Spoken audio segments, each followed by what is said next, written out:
January update. That's what everybody wants to hear. What's the housing market going to do? Is it going to crash? The rates going to go? The rates are going to go down? What's going to happen? Anxiety everywhere, right? Okay, well, I've been doing a lot of research on it. I've been looking at all kinds of different economists that I trust with the market. And here's what I think is going to happen. Well, in January, what's happening right now is the topic of conversation is inflation. And on the other hand, it's the new Omicron infection. So both of those do opposite things. And where the market's going to move right now is going to be dependent on what's going to happen with the interest rates. Okay, so today, as the first working day in January, I've seen a little bit of a tick up in the interest rates because of inflation. So with inflation, because of the prices of everything going up and up and up, it's the way that the feds have curved that in the past is they've raised rates.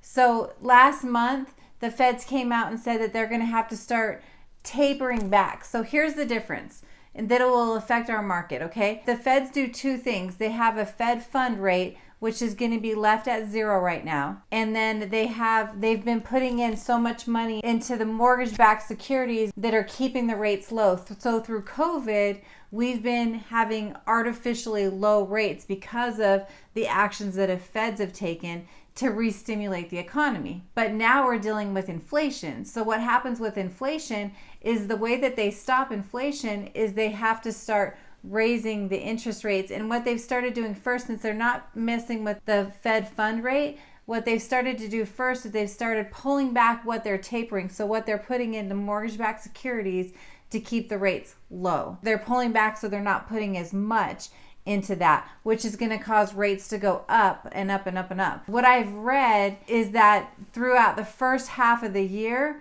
we'll probably start seeing higher rates, but I haven't seen anything crazy. So without the rates going crazy up, we're still going to see a very strong housing market. I know that there's people out there saying there's a crash coming. I don't think that that's exactly accurate because none of the things that caused the crash last time are affecting the markets today, and rents are so high and inventory is so low. So as far as January is concerned, we're going to see a really hot housing market start to creep up again. We've been able to have it to where people weren't having to pay over appraised value and stuff like that.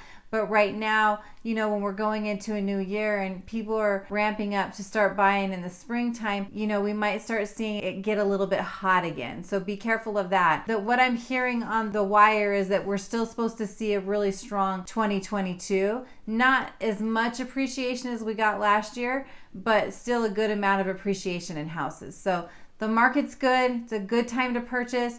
If you have any questions about loans, if you're not really sure where to get started, I'm going to leave my information on the screen. You can contact me at any time. I'm happy to answer any questions for you. Even if you're not ready to buy yet, let's get you started. What I like to do is give everybody a game plan so that if you need help with the credit, I can give you a game plan on how to do that. Help with debt ratio. We can kind of work a plan for you so that you know how to get into your house. Thank you.